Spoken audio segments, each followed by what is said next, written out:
Okay, so for my prediction, I predicted that if I had a sick subject, they may appear lethargic, coughing, have obstructed breathing, be a pale color in their skin, and possibly have a running nose or redness where they're rubbing their nose. I said that the subject may even be moaning or wincing in response to their pain, or they could be laying down, limiting their talking and eating, and could even show signs of malnourishment if they had a prolonged sickness. So, my subject number one was a 2-year-old monkey at the zoo, and I did not think that she was sick. Some of the observations made included her facial expressions, so she was showing her teeth, puckering her mouth. There was no discharge from her mouth or nose that would indicate she had some kind of cold. She had no watery eyes. Her red, coarse hair had some hay in it, but it was not too unhygienic. And she had no open skin wounds and only some sparseness in her fur where she would sit down. She had a high level of alertness, and there was no fatigue or lethargy, so she was swinging from the ropes and walking on her hands and feet. Her arms and legs were unproportioned to her body, but she, like I said, had no problem using their extremities. She was even eating the food that was given to her in the cage. So when I was searching the IUPUI library in Google, I couldn't find any scholarly articles on symptoms in orangutans when they're sick, but I found some on turtles that could be comparable to the orangutan. So according to the Mayo Clinic, in the article Common Cold in Babies by the Mayo Clinic staff, the most common sickness for 2-year-olds is a cold along with all the other ages. So some of the symptoms they listed was congested or runny nose, sneezing, coughing, irritability, decreased appetite, and decreased activity. I thought this was a good article to note some of the observational symptoms that would have coincided with my prediction. So the subject did not appear to have any of the symptoms listed and was very active, like swinging on the ropes. It was even hugging its mom, smiling at the crowd, and eating food. I work at a daycare, so from my personal experience, the sick 2-year-olds are crying, they're not eating, they're irritable, and they kind of just want to be cuddled, and the orangutan did not show any of these signs.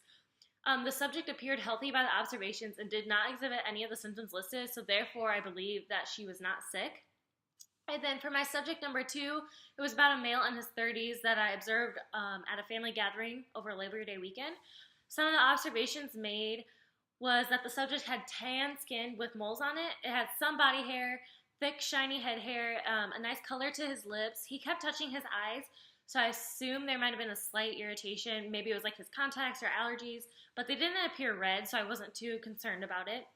There was full alertness and engaging in the conversations he was having. He showed facial expressions, he did body languages, he talked with his hands a lot. His gait was normal besides some of the popping noises that came from his ankle when he walked. It was like a knuckle popping sound, but it didn't appear that he was in pain with that. He was more relaxed when he was sitting on the couch leaning back, but it was not slumped. It was more just like sitting back on the couch. So I believe he was not sick. He didn't have a runny nose, any congestion, no scratchy voice when he talked. He acted alert and not lethargic, and he seemed willing to participate in the conversations. So in a research study done to determine if a sick person is sick by just looking at them, called Identification of Acutely Sick People and Facial Cues of Sickness by various authors, states, acutely sick people were rated by naive observers as having paler skin and lips, a more swollen face, droopier corners of the mouth, more hanging eyelids, redder eyes, less glossy and patchy skin, as well as appearing more tired. So the subject had good pink color to his lips, no droopy or red eyes. He was not swollen. He did not appear to be tired or lethargic because of how engaged he was in the conversation. And I did not think he was sick based on the evidence from this article or my prediction. So for prediction versus evidence, my prediction stated symptoms of probably what a common cold would be, because to me that's the most observable and identifiable sickness when just looking at someone. So I predicted that someone who is sick would have a runny nose, also red, watery eyes, pale skin, lethargic.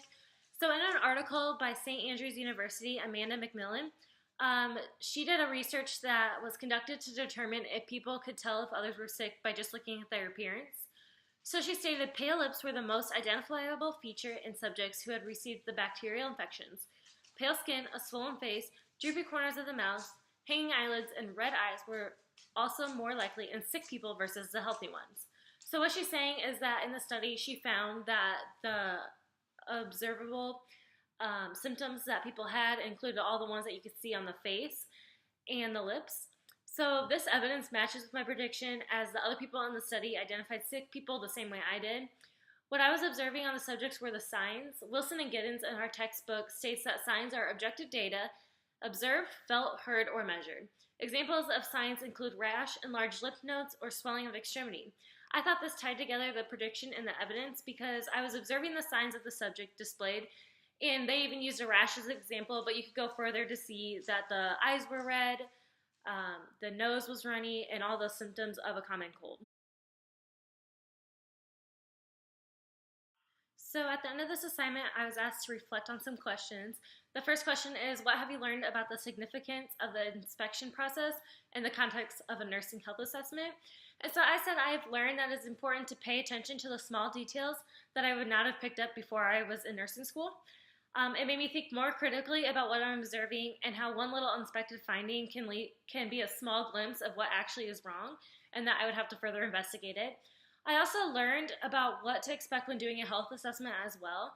When reflecting on whether or not my subjects were sick, I thought that there needed to be a lot more information obtained to declare if this person was sick or not, and that could be something I'm not seeing as well. I learned what questions to also ask myself to determine what would be expected or abnormal finding. So then for the second question, it is asked, how can you improve your inspection skills? And I said that I can improve my inspection skills by knowing what is normal off the top of my head and not have to go back to the textbook and reference it. And also know what questions to ask myself to give a better assessment. So I think knowing what is normal versus abnormal will aid in the process of assessment, and I'll know what to look for as well.